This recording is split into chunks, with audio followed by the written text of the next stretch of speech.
Salam, selamat bertemu kembali Bapak Ibu, saudara-saudara yang terkasih melalui channel ini yang kita sebut channel langsung sitorus, dan pada kali ini akan kita gunakan untuk merenungkan apa yang tertulis di dalam Mazmur 34 ayat 16 sampai 23 yang menjadi epistel pada tanggal 25 Agustus tahun 2024 yang kita sebut juga sebagai minggu ke-13 setelah Trinitas.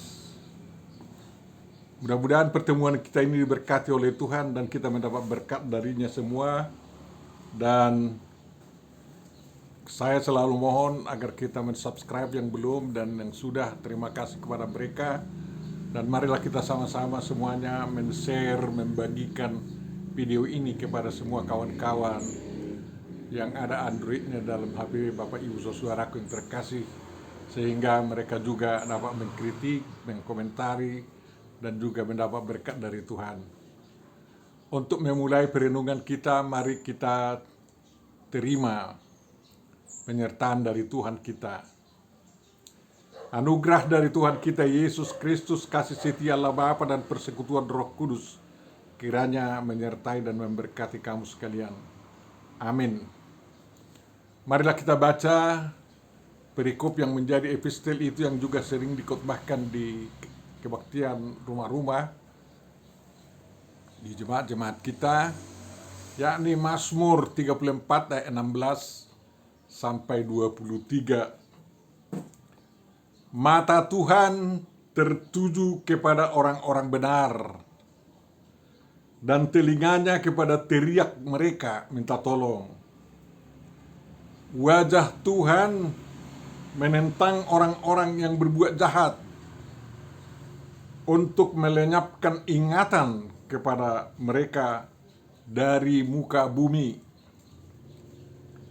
Apabila orang-orang benar itu berseru-seru, maka Tuhan mendengar dan melepaskan mereka dari segala kesesakannya. Tuhan itu dekat kepada orang-orang yang patah hati, dan Ia menyelamatkan orang-orang yang remuk jiwanya. Kemalangan orang benar banyak, tetapi Tuhan melepaskan dia dari semuanya itu, melindungi segala tulangnya, tidak satu pun yang patah. Kemalangan akan mematikan orang fasik, dan siapa yang membenci orang benar akan menanggung hukuman. Tuhan membebaskan jiwa hamba-hambanya, dan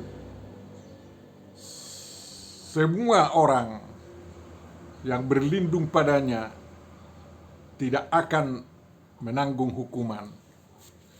Demikian firman yang akan kita renungkan. Bapak, Ibu, Saudara, Saudariku yang terkasih, Tuhan memberkati kita semua. Dari Mazmur 34 ayat 1 sampai 6 sudah dikhotbahkan beberapa minggu yang lalu, dan di sana di ayat 1 dikatakan bahwa Mazmur ini ditulis oleh Daud setelah dia terbebas dari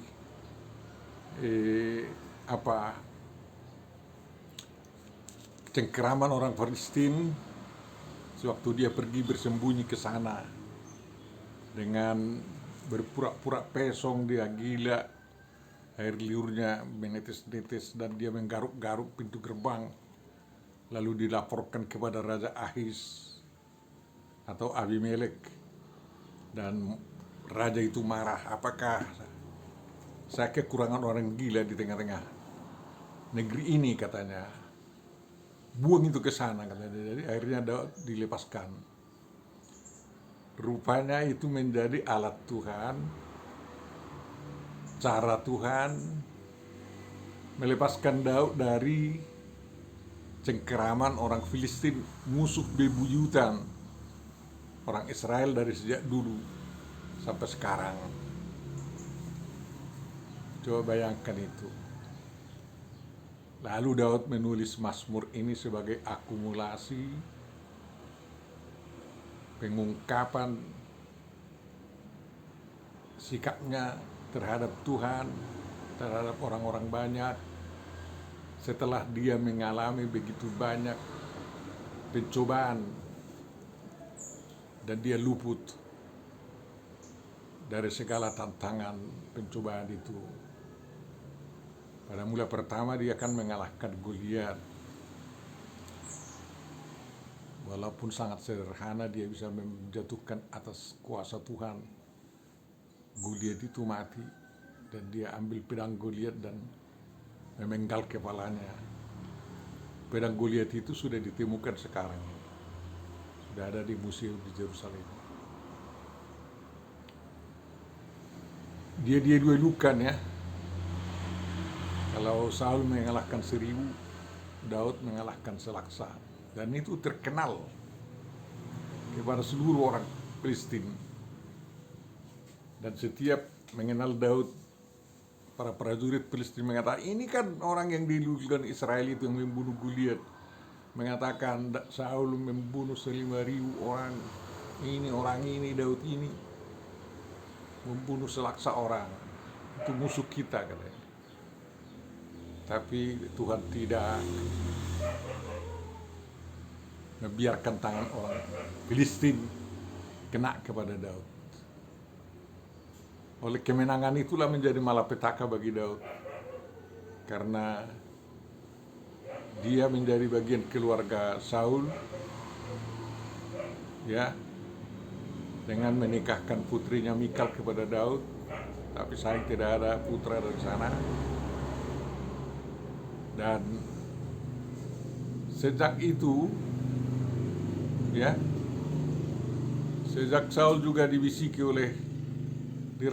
oleh setan atau iblis, Daud menghiburnya dengan kecapi, tetapi Saul itu semakin benci kepada Daud. Alasannya karena sudah ada firasatnya bahwa Daud akan menggantikan dia menjadi raja, bukan anaknya Jonathan. Padahal Saul itu ingin membangun suatu dinasti kerajaan baginya, bagi suku Benjamin itu. Tetapi Tuhan berkata harus dari suku Yehuda katanya. Kebencian itu memuncak, ya, dengan usaha Saul menusuk Daud dengan lembing sewaktu makan malam.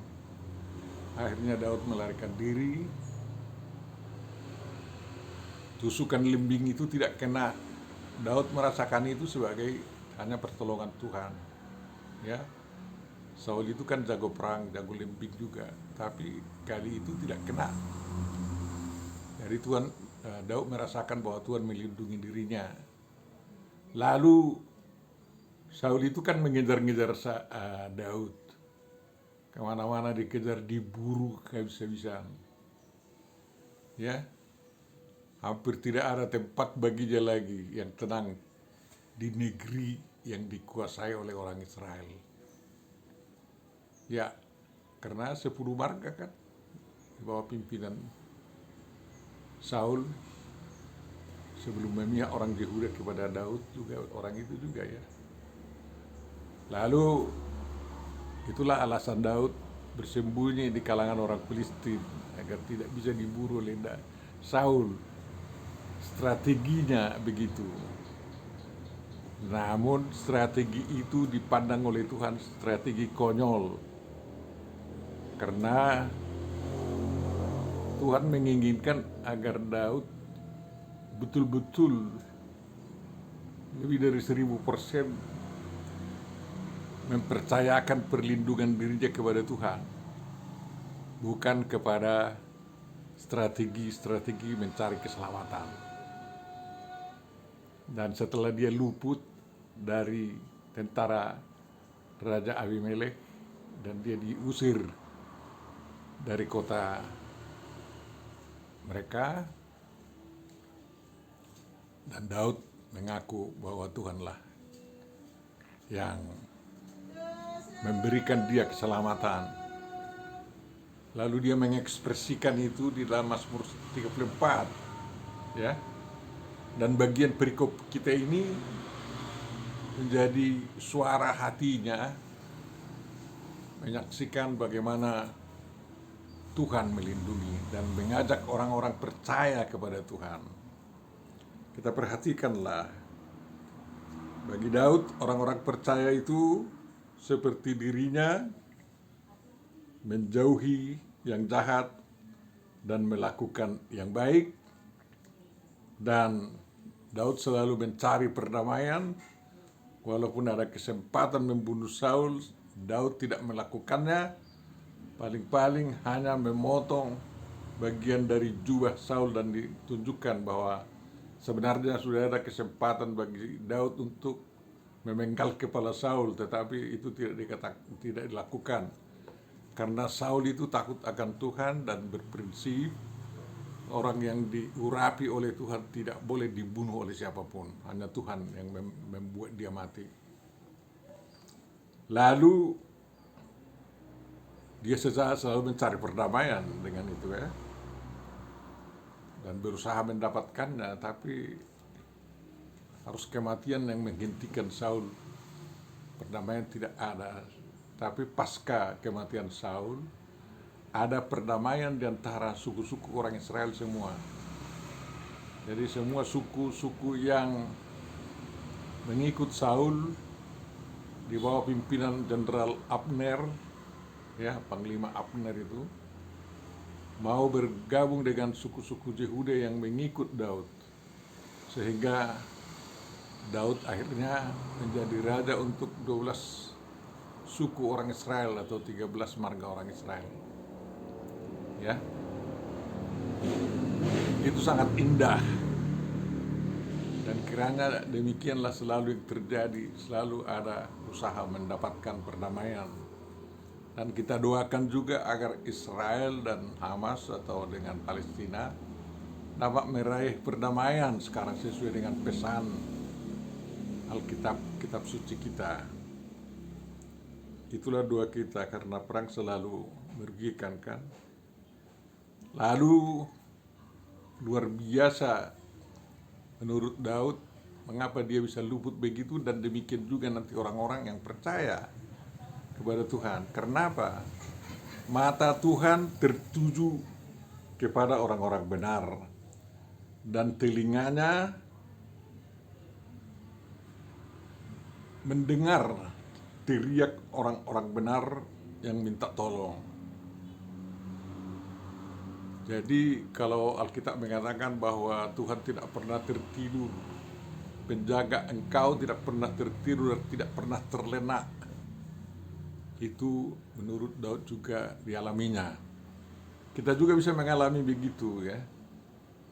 Dan pengungkapan keimanan kita kepada Tuhan terserah kepada kita. Mungkin tidak bisa seperti Daud membuat mazmur seperti ini, tapi banyak cara untuk mengungkapkan penghayatan kita, pengakuan kita, Tuhan melindungi kita. Dari itulah, kalau mata Tuhan tertuju kepada orang-orang benar, itu mata perlindungan. Bukan mata kebencian, melainkan mata kasih, mata yang menyelamatkan. Dan telinga itu, telinga yang mendengar teriak minta tolong, sama seperti Tuhan mendengar teriak minta tolong orang-orang Israel sewaktu di Mesir. Dan Tuhan bertindak untuk menyelamatkan, membebaskan mereka dari perbudakan Mesir. Zaman sekarang pun begitu juga, ya. Jadi jangan jemu-jemu berteriak minta tolong kepada Tuhan kalau memang kita susah. Saya sudah alami itu. Hanya Tuhan yang bisa melakukan jalan, memberikan jalan keluar bagi saya yang tidak saya duga-duga, sehingga saya bisa melanjutkan pekerjaan saya mengabdi kepada Tuhan. Ya. Dan wajah Tuhan itu yang memancarkan sinar kelembutan, sinar berkat sebenarnya, tapi itu berlaku bagi orang-orang yang benar dan orang-orang percaya. Tetapi bagi orang-orang yang jahat, ya, wajah Tuhan yang memancarkan cahaya itu menantang, menentang, bukan hanya menantang, menentang semua orang jahat. Sehingga sinar mata Tuhan itu, sinar wajah Tuhan itu menjadi ibarat sinar laser yang menghantam korban-korban, bukan? Ya, jadi ada dua berbeda juga. Ya, jadi penggunaan sinar pun juga di dunia ini alamiah bisa berbeda, ya. Wajah Tuhan yang memancarkan sinar itu terus terang memusnahkan orang-orang jahat, walaupun dibiarkannya sejenak hidup, namun oleh karena tindakan Tuhan, orang-orang jahat tidak perlu dikenang di dunia ini. Tidak perlu. Walaupun ada seperti Hitler masih dikenang orang, dibicarakan orang, tapi tidak berguna itu. Hanya itu diteringati orang seperti Stalin, Brezhnev dan lain-lain. Hitler hanya untuk belajar agar manusia tidak berbuat jahat sejahat orang-orang tersebut. Dan namanya dilenyapkan. Kita tahu kuburan Hitler pun tidak tahu sampai sekarang, ya. Dibuang begitu saja oleh orang Amerika yang menangkapnya. Inilah yang harus kita perhatikan. Dan apabila orang benar itu berseru-seru kepada Tuhan, ada jaminan untuk bahwa Tuhan mendengarnya.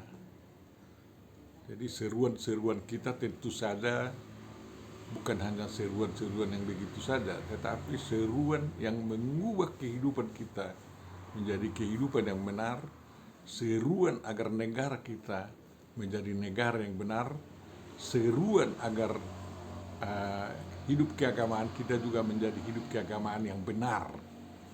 Jangan menjadi keagamaan yang palsu, jangan menjadi hidup keagamaan yang radikal dan mengajak anggota-anggotanya menjadi teroris, jangan. Tetapi seruan-seruan kita kepada Tuhan agar kita dituntun menjadi orang-orang penyebar damai sejahtera, ya. Dan pemberitaan Injil bisa tidak terhalang oleh kesesakan-kesesakan dunia ini. Agak seperti dialami oleh Paulus, begitu banyak hambatan, tetapi Injil yang diberitakan terus berjalan, dan gereja-gereja atau jemaat-jemaat Kristen berdiri di mana-mana. Ada demam keselamatan dialami oleh umat Tuhan pada awalnya itu, sehingga agama Kristen menjadi agama yang sangat disenangi oleh orang. Dan oleh karena kelemah lembutan orang-orang Kristen dalam seruan-seruannya, orang-orang tahu bahwa apa yang diserukan oleh umat Kristen kepada Tuhannya bukan seruan kebencian, tetapi seruan kasih, dan agar Tuhan mengasihi umat manusia tanpa membedakan. Kemudian kalau ada yang patah hati, Tuhan itu dekat kepadanya. Yang patah hati karena putus cinta pun dibela oleh Tuhan, dihibur oleh Tuhan.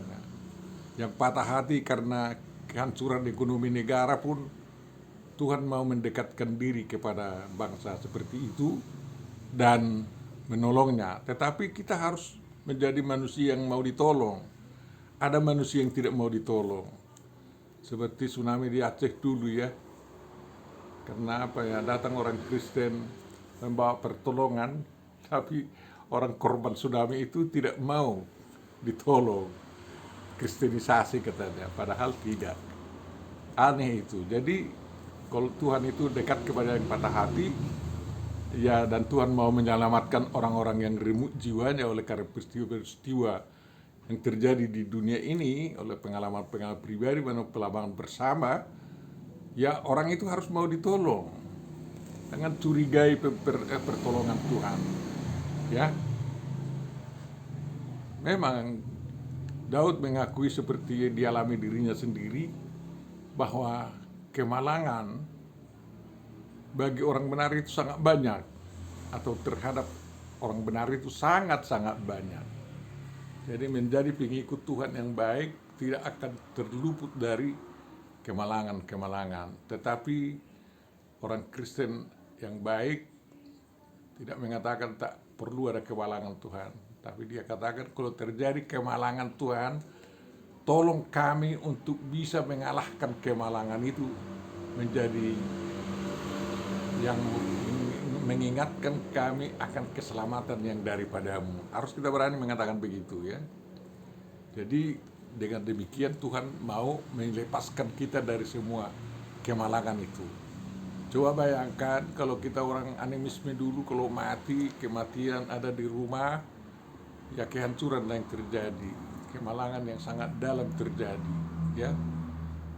Tetapi kalau orang Kristen mengalami kemalangan, kematian di tengah rumahnya, ya mereka bernyanyi memuji Tuhan. Mengapa? Ya walaupun nyanyian dan sedih ya. Mengapa? Karena orang yang mati itu akan menuju surga, ya, berada di tangan Bapa Yesus Kristus, Roh Kudus, dan dia menjadi penghuni surga.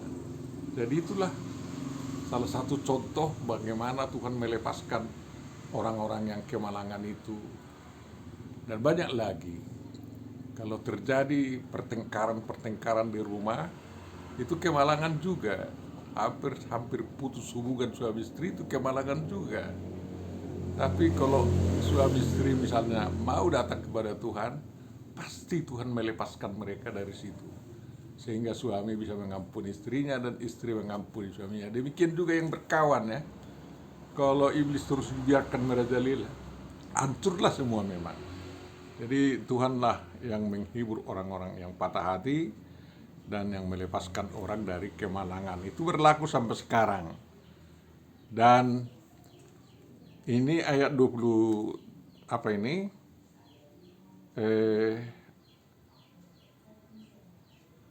Ayat yang mengatakan bahwa melindungi segala tulangnya, ayat 21, satu pun tidak yang patah. Itu digenapi kepada Tuhan Yesus Kristus yang sangat banyak mengalami kemalangan dan penderitaan itu.